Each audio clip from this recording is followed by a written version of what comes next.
This is the Upgrade Yourself podcast, where you'll learn actionable steps to enhance all areas of your life and design a life that you love. Here are your hosts, Chris and Diana Bryant. Welcome to episode 3 of the Upgrade Yourself podcast. I'm Chris. And I'm Diana. And today's topic is very timely and very, very important. It is how to survive with your spouse in quarantine. I literally, just before recording this podcast, I saw an article pop up saying, why breakups are going to spike after the quarantine. And to me, that's very sad. Yeah, it really is because, during this time that we're together as couples, right? It's instead of using it as a time to get together, to get to know each other even more, to grow together, a lot of couples are actually going into fights and not understanding each other. And because we're going through so much pressure right now, a lot of people suffering of depression or anxiety and things like that, that brings weakness in the relationship. And a lot of people don't know how to handle those kind of things. So instead of focusing on the negative, our intention today is to help you guys focus on the positives and things that you can do together as couple that we are actually implementing with Chris during this time as well. Although with Chris, it hasn't been really so much of a change for both of us because since we got married pretty much, we have been 24/7 working at the same kind of jobs and doing the same things. And now we are 24/7 all the time. For the past 5 years, yeah. Yeah. So we work together. We do everything together. So when the quarantine started, it wasn't so much of a change for us because we have already implemented this kind of things in our life. But we noticed that it helped us stay together and come together. And that's why we want to share these steps with you guys in hopes that it will help you during this difficult time. Yeah. So while we've all been quarantined not that long. I think for us, we're about 3.5 weeks. But we've been quarantine light, meaning like not full quarantine. Think of it for like about 5 years now because Yes. We work from home. We're both working on the businesses together. We're always right here. We have lunch together every day. All 3 meals a day we have together. When we're out on the road filming, we're traveling together. You're my assistant, helping me with things. So, and when you're out speaking with a ministry, I'm there doing your camera work for you. So We are basically joined at the hip. So these are things that have allowed us to stay sane for the past 5 years. But yeah, like Diana said, we even worked at the same companies for a few companies, and we actually met at work. Yeah. But so these are tried and true methods that we want to pass along to you. We feel kind of urgently as people are under unprecedented stress right now. Right. It's not just, you being with your significant other right now. It's family, it's career, it's finance, and there's a lot going on. And if your relationship with your significant other is strong right now, I mean, you've heard it a million times, but we're all in this together. It's very, very true. None of us have experienced anything like this. Right. No one living has experienced anything like this. But really wanted to jump into the meat and potatoes of this episode so we can start helping you straight away. So the first one we wanted to hit was set boundaries with your spouse.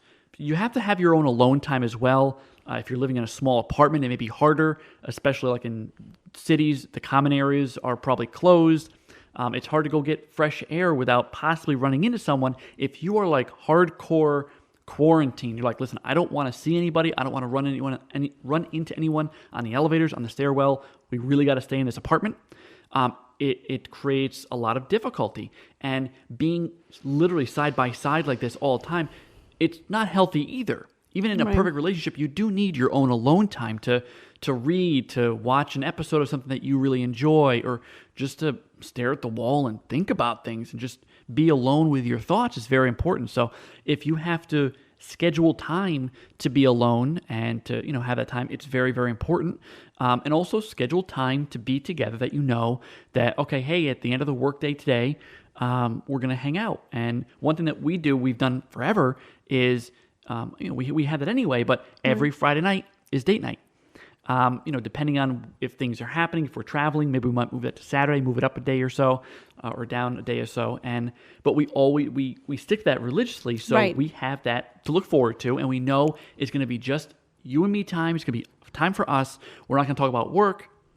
how, really get into how was your week. Have fun with each other. Have fun. Yeah. Enjoy each other's company and relationships. So to this, I will say that learn to know yourself, right? During this time of setting up boundaries and things like that. Like, for example, with Chris and I, he's more of an extrovert, I'm more of an introvert. So I always need that alone time, right? I need that time to reflect, that time to recoup energy, and I just voice it out. I just say I need some time for myself, and we schedule it, and he respects those boundaries that I set up. And he also set up his own boundaries, right? He needs some time he loves learning and growing and doing things, editing his videos and doing things for fun. And so we schedule that time so he can do those kind of things for himself.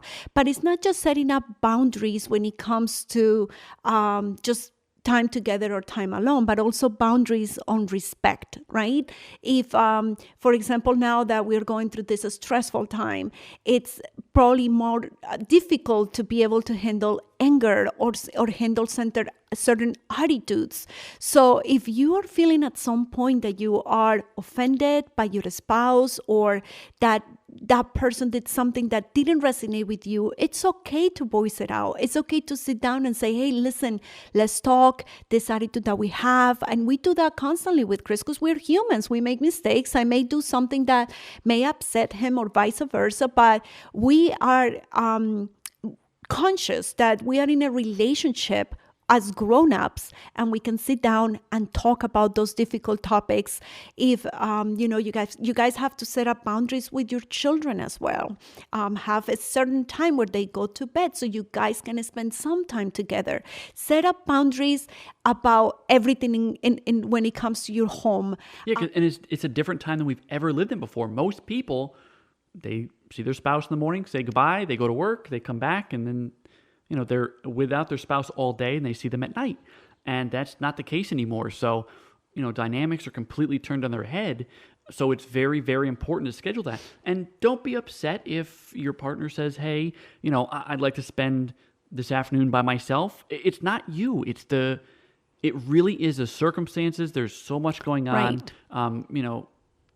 Put yourself in their shoes as well. And you need the time apart too sometimes. Maybe it's not in the same schedule, but just respect when the other person needs time alone. Right. And understand that everybody processes things in a different way.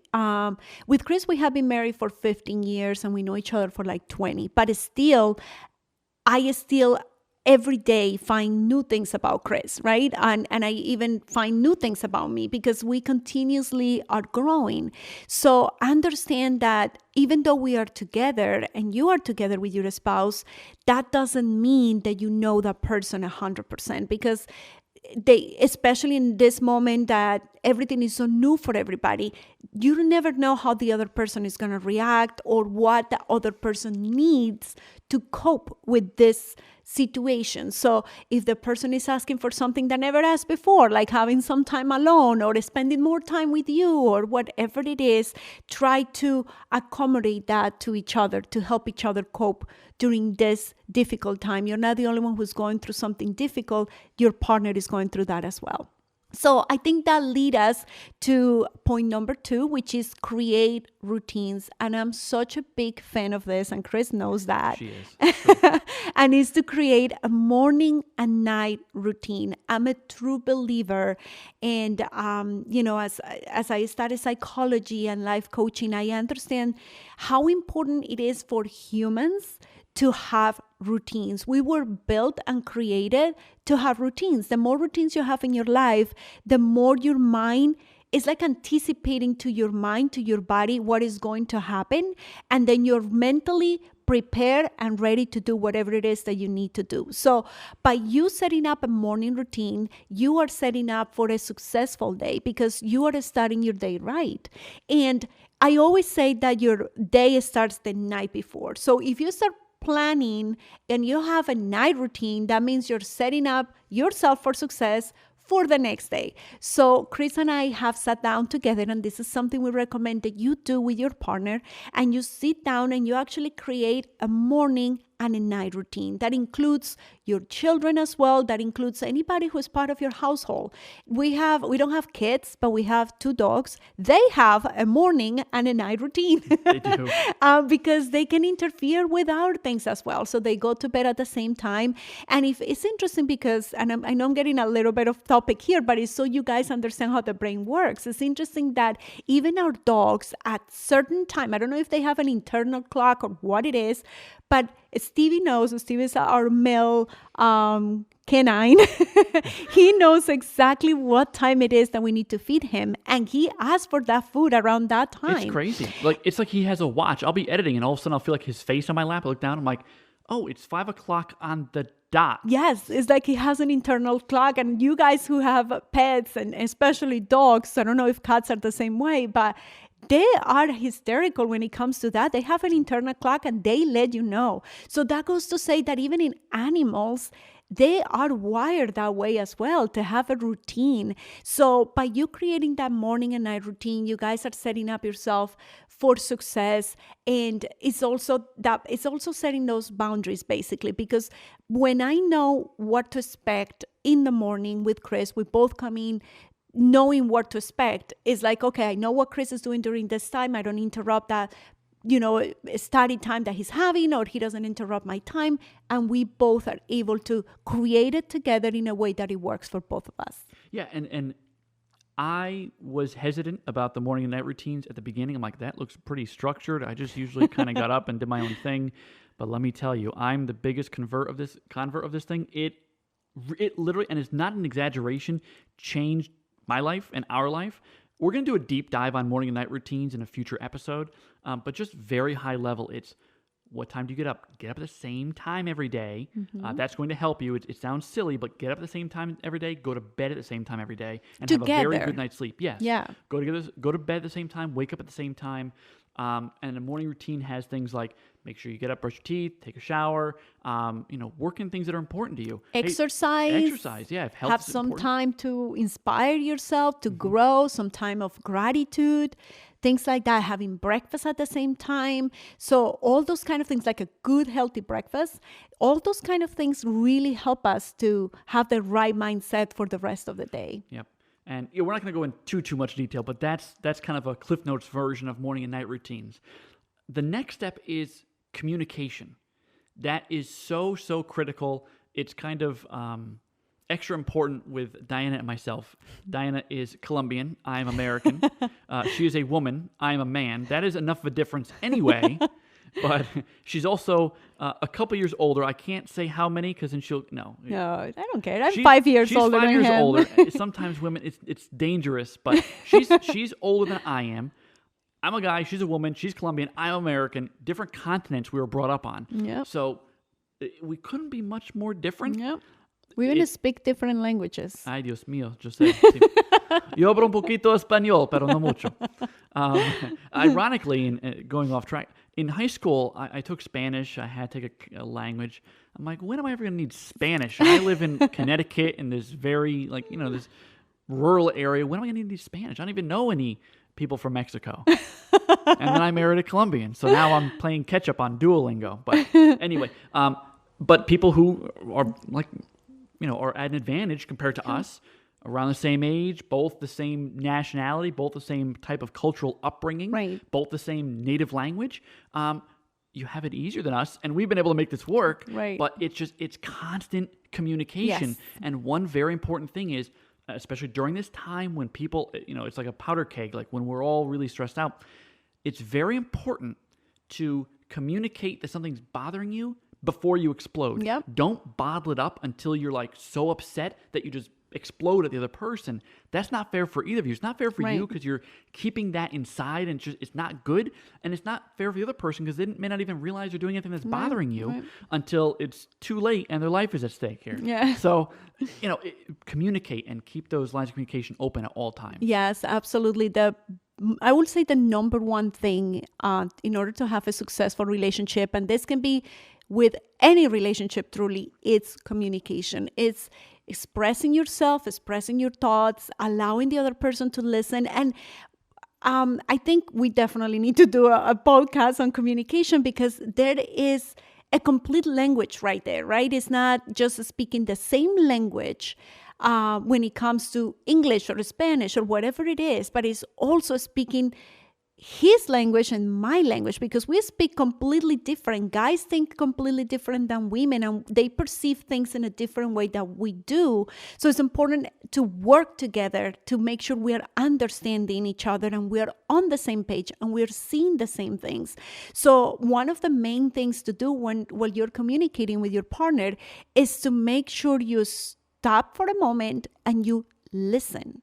It's good to listen. And when you're listening, the best way to listen to the other person is to be on the other person's shoes. Why is he saying this? What is she saying it this way? Why is she angry about this? And try to find out the root of the reasoning why this person is coming up with whatever topic that person wants to talk about. But listening and staying quiet where the other person is. Don't try to think in your head, how am I going to respond to this? Because it's not about that. It's about this person brought up something. That means there is something in there that we need to work on.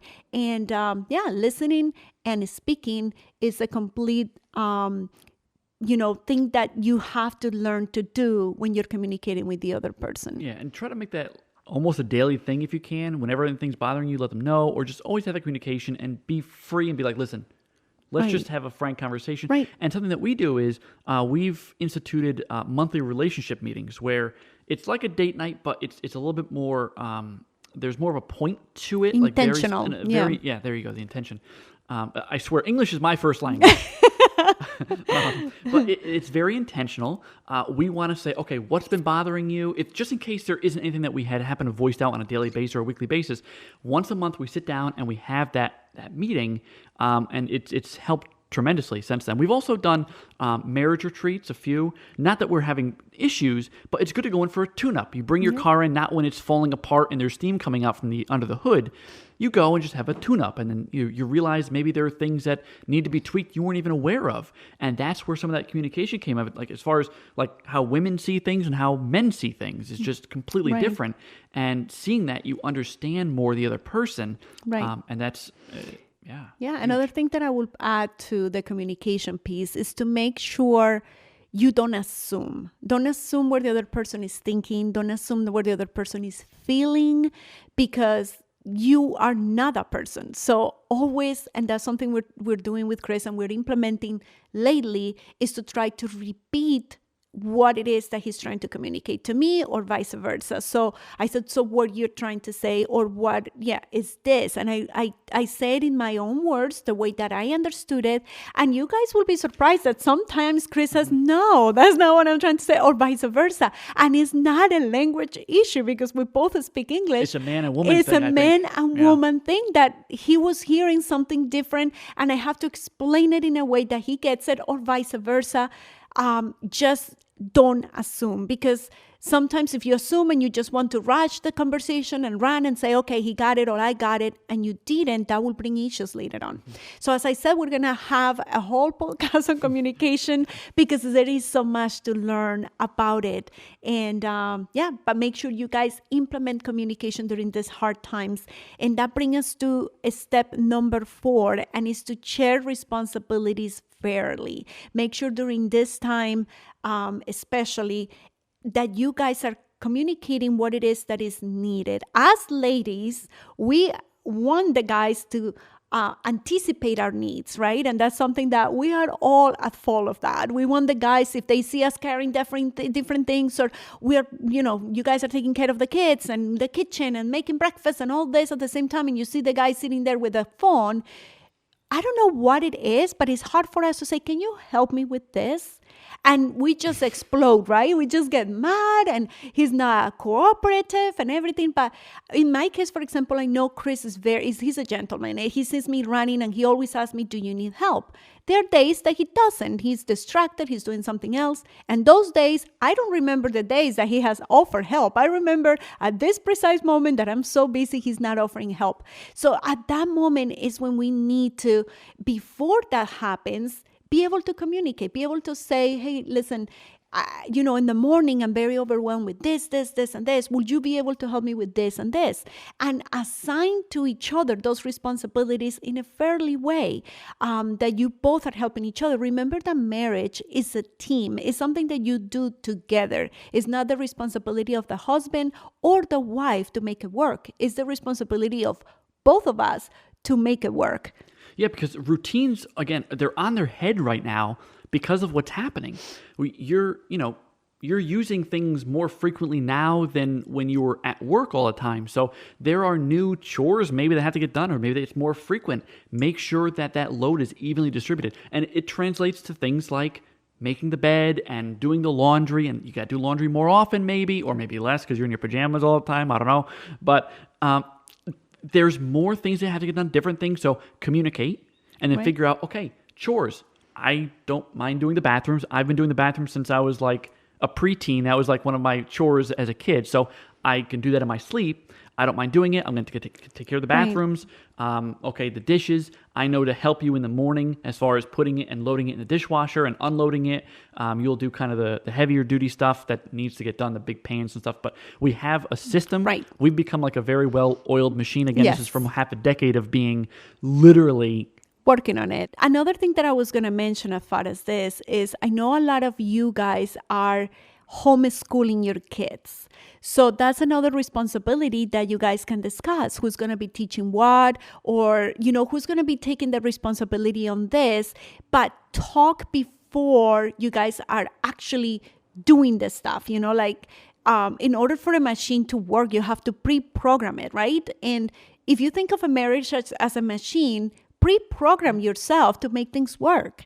And that's pretty much what we have been doing with Chris, and it has been working. So we have been, but once again, as I said, I think we were self-quarantining for a long time, for 5 years, because we have been working together a lot. So these have been things that have worked for us and that we recommended to you guys because it definitely worked. I think in this point, it's important that there is not proudness when it comes to I'm gonna be proud and I'm not gonna express that I need help, or I'm gonna wait until that person comes and tells me, do you need help? Because we have found with Chris that's pointless. In a relationship, being proud with each other, it doesn't work, and that's a recipe for failure. So always voice out. Think that in a relationship, you both want the relationship to work, right? So make sure you're voicing out if you need help. Don't see it as a proudness, weakness point, but see it as this is going to help me and it's going to help my partner in whatever it is, because we both are going to advance. This is a team. We're working together. The whole point is to win this together. See who is the strongest at what. Once again, it's not a competition between you two. It's a competition with life, period, to make it happen, to win it. So if Chris is good at certain things, he's going to be in charge of those things. If I'm better at certain things, I'm going to be in charge of those things, and that's going to help us excel in life. Yeah, you don't want me in charge of cooking. No. Unfortunately, no. And number 5, I've talked about this in previous podcasts about always be educating yourself, but work on self-improvement and improvement as a couple during this time in quarantine. Figure out how to be a better person. Figure out how to be a better, stronger couple. For example, listen to this podcast. You are taking that step, listening to audiobooks on the topic. Actually, we have a couple resources that we wanted to share with you. I'll let ladies first here. As far as this point, I would say, as I was saying before, work together as a team, right? So see your weaknesses as a couple and say, how can we improve? What is it that is bringing the most issues right now? Or what is that challenging time we're going through? Or what is that thing that we want to learn together to bring our relationship to the next level, to bring our children to the next level? And find those books that can help you, or those classes or that retreat that can help you get to that point to elevate your relationship. So I have a couple of books that I have recommended for our relationship with Chris that we notice have a really good impact in our life. And one of them is the 5 love languages. And this book and this is by Gary Chapman. And this book was so helpful for both of us because we were able to understand that we love in different ways, right? And we really recommend that if you guys are, especially the ladies, are struggling with, I don't feel love enough, I don't know if he really loved me, read this book, guys. And if you guys really read it together, you guys will be able to understand that we love in different ways. And you will be pleasantly surprised to see how much your man loves you, actually, because they love not in the way you want to be loved, but in the way that they know how to love. So I really recommend that book. The other book is The Success Principles, and this is by Jack Canfield. And this book was such an inspirational book for Chris and I. It talks about how we can move our life to the next level. It really teaches you principles to be successful in every single area of your life. So it is definitely a very inspirational book so you both can grow and move your life to the next level. The following book was The Food Fix, and that's a book that I'm actually currently reading right now, but is mind-blowing. It's excellent. And it's by Mark Hyman. I think I'm pronouncing his last name correctly, but it's an amazing book that is helping us understand how to help the environment and how to eat healthier, because right now with Chris, we are so motivated to improve even more our health and to help the environment. So that's something we both are currently working on. So this book has been helping us big time to understand that. And that is the books that I recommend for you guys for now. And my 3 recommendations, they focus more on improving yourself as a person.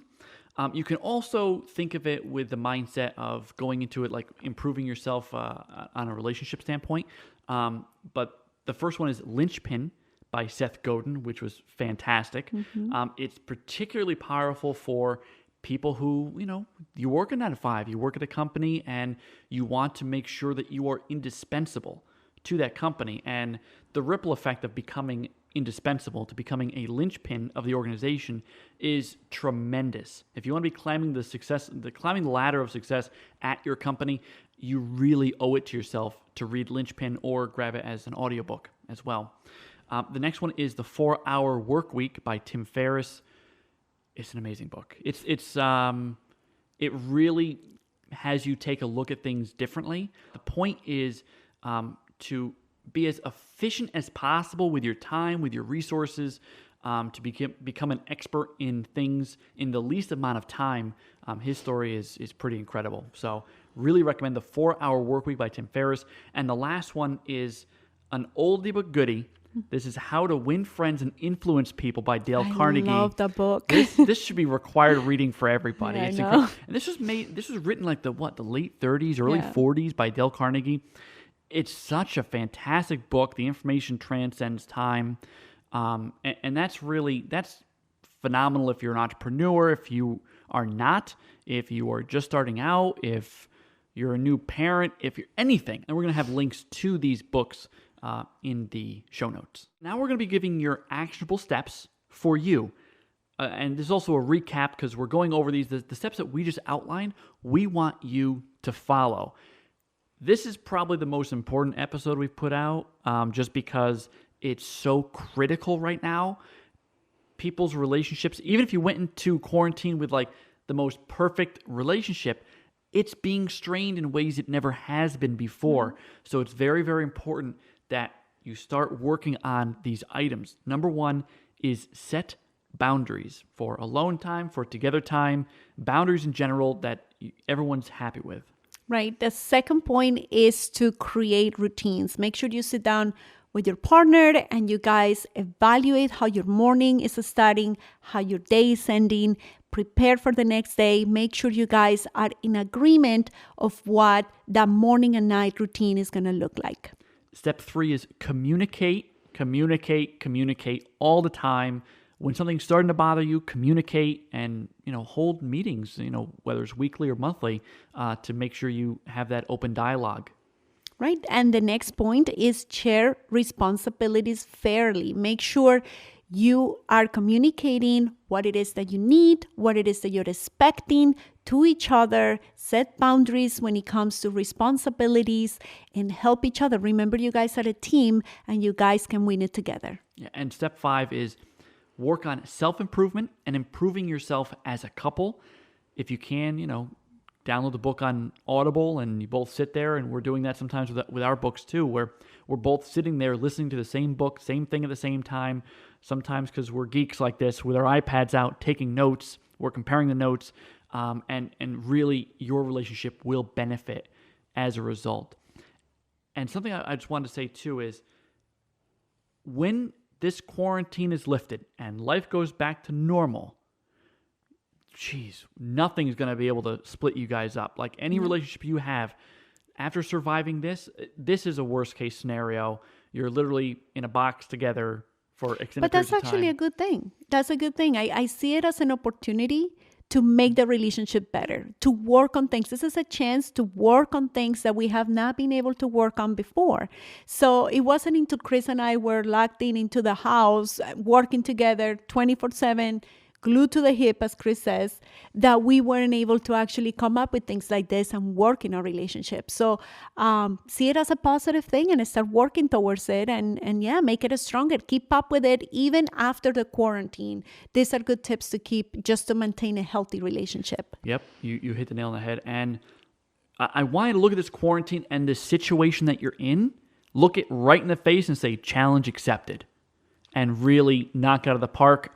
I want for you to, when this is all over and said and done, people look at you and go, wow, you are an inspiration. So have that as a goal for yourself. You want to be an inspiration for others. And, when you're in a relationship, when you're married, especially, you're going to get so much further together than you would apart. So Stick together. You guys, you have the same goals, so just hang in there. You can do this. So if you found value at all from this episode, and I really hope you did, make sure you rate us on Apple Podcasts or wherever it is that you listen to podcasts. Ratings help us a lot, especially since it's a newer podcast. People might say, oh, upgrade yourself sounds interesting, but there's no ratings. Should I even listen to this thing? Is it any good? So right now, more than ever, is very important. And what we're going to start doing is, on the next few episodes, we're going to start reading some of these ratings on air, so you might be able to get a shout out. Yeah, so make sure you guys leave us a comment and let us know what you think about everything. And we're excited to hear from you guys. We want to make this a go back and forth conversation per se, where we read your comments, your questions, your things, and we are able to bring in exactly what it is that you need, and we love to hear from you. So, and make sure you always share. If you know a couple who is struggling, share this podcast with them, or if you're watching us through YouTube, share the video with them, because the whole point is to help each other out through these difficult times. Well, even if you know couples that aren't struggling right now, they probably are. It wouldn't be a bad idea just to, I'm going to share this like crazy. Yeah. People, a lot of the struggles, generally are behind closed doors. You don't know how bad it is until you see their Facebook, profile change, their relationship status change. So, this is an important one for many, many reasons to share. So, so thank you for listening, guys. We love you, and we see you guys in the next podcast.